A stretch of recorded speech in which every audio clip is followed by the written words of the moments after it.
కూడా ఏమీ చేయని ఒక కన్సర్న్ కి తీసుకొచ్చే పరిస్థితికి అయితే వచ్చారు.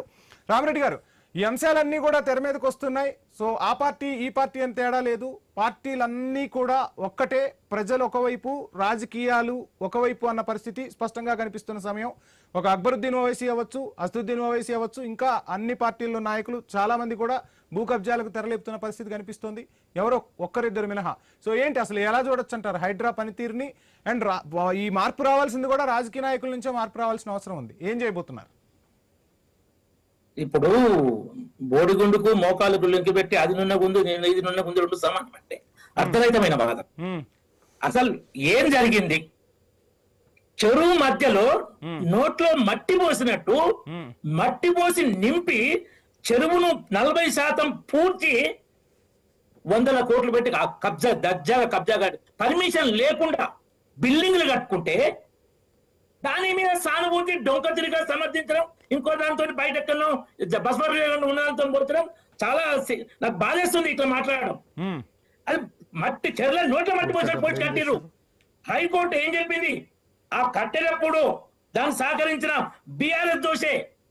తర్వాత ఇప్పుడు హైకోర్టు మేము 3 నెలల అడిగి జిహెచ్ఎంసీ పర్మిషన్లు ఇచ్చినట్టే ఇంతవరకు సమాధానం లేదు జిహెచ్ఎంసీ నుంచి.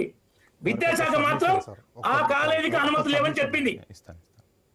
ఒకరి తర్వాత టైం లేదు ప్లీజ్. నేను ఎక్స్టెండ్ చేస్తా, మీకు సమయం ఇస్తా, ఒక అర్థవంతమైన చర్చ సమయం ఇస్తాను మీకు. ఒక చిన్న సబ్మిషన్ కాంగ్రెస్ నుంచి మీకు వచ్చిన సబ్మిషన్. సార్ మీరు ఓపెనింగ్ స్టేట్మెంట్ లోనే ఒక్క నిమిషం సార్, ఎక్స్టెండ్ చేస్తాను మీకే సబ్మిషన్.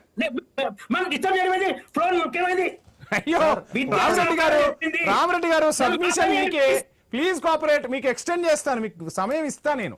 సార్ మీరు ఓపెనింగ్ స్టేట్మెంట్సే ఏం చేసిరు? నట్ట నడి చెరువుల మట్టి నింపుతుంటే బీఆర్ఎస్ పార్టీ అంటున్నారు కదా, బీఆర్ఎస్ గురించి తర్వాత మాట్లాడదాం. బీజేపీ పార్టీ ఆ రోజు బండి సంజయ్ గారి నాయకత్వంలో ఏం చేసింది సార్? మట్టి పోస్తుంటే ఈ రోజు మూసీలో వచ్చి సాక్స్లు వేసుకొని పండుకున్నారు కదా, ఎందుకు ఆ రోజు టెంట్లు వేసుకొని కూర్చోలేదు? సబ్మిషన్ అయిపోయింది. యా ప్లీజ్ కంటిన్యూ రామరెడ్డి గారు. ఇంకెందుకు చేయం? ఇక మరీ మోటుకొస్తాయి సామెతలు, మరీ మోటుకొస్తాయి. ఇట్లా మాట్లాడతారు, ఎవరిదో బట్టలు పోయింది తప్పు కాదట, ఎవడో నవ్వింది తప్పట, అట్లా ఉంటది. ఇది తప్పది. గవర్నమెంట్ బీఆర్ఎస్ కేసీఆర్ గవర్నమెంట్ అది రెస్పాన్సిబుల్. మేము ప్రొటెక్ట్ చేస్తాం, మీడియాలు రావు, బీజేపీ ప్రొటెక్షన్ ఎక్కువ రావు.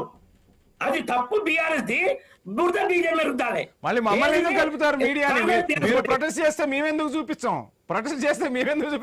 మమ్మల్ని ఎందుకు కలుపుతున్నారు మీ రాజకీయ పార్టీలు? మీ గురించి అనట్లేండి, మీ ఛానల్ గురించి కాదు నేను చెప్పి, మొత్తం మీడియా సంబంధించి అవే ఎజెండాలు నడుస్తున్నాయి కానీ డిస్కషన్ చాలా. ఇదొకటి మంచి డిస్కషన్ చేస్తారు, మీ ఛానల్ బాగానే ఉంటది, దాని గురించి కాదు. అదే ఏంటంటే హైకోర్టు చాలా ముఖ్యమని చెప్పింది. అనుమతులు లేకుండా ఎట్లా నడుస్తుంది నాకు ఆశ్చర్యం వేస్తున్నాను. హైకోర్టు అసలు ఆ కాలేజీకి అనుమతులు లేవంటే ఆ గవర్నమెంట్ లా అని చెప్పే వేరే కాలేజీల్లో అడ్మిషన్ తీసుకొని ఇళ్ళ చదువు చెప్తారు. అదొకటి. అసలు అక్బరుద్దీన్ ఓవైసీ ఓపెన్ చెప్పాడు ఒక్క కాలేజీ కుడితే 100 కాలేజీలు కడతామని. తక్కువని అండి, చెరువులను కూల్చేయండి. 100 కాలేజీలు కట్టే 1000 కోట్ల 1,00,000 కోట్ల ఉన్నాయి. వాళ్ళకి లేని టెన్షన్ వీళ్ళకి ఎందుకు? ఒక సామెత ఉంది, రాజేంద్ర ప్రసాద్ గారు సినిమా చెప్పారు, గజ్జికి లేని దురద జాలింలోచనకి ఎందుకట.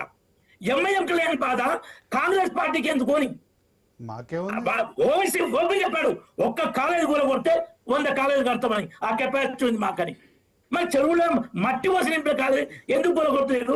హైకోర్టు నేను జూలై 9 రోజు మీరు ఇవ్వకున్నా జీతం ఇవ్వకున్నా మా తీర్పిస్తామని చెప్పింది 3 రోజుల క్రితం. అంటే జిహెచ్ఎంసీకి ఆదేశాలు దానికి అనుమతులు లేవన్న విషయం కోర్టుకు చెప్పొద్దు, ఎట్లా తీర్పిస్తో చూద్దాము.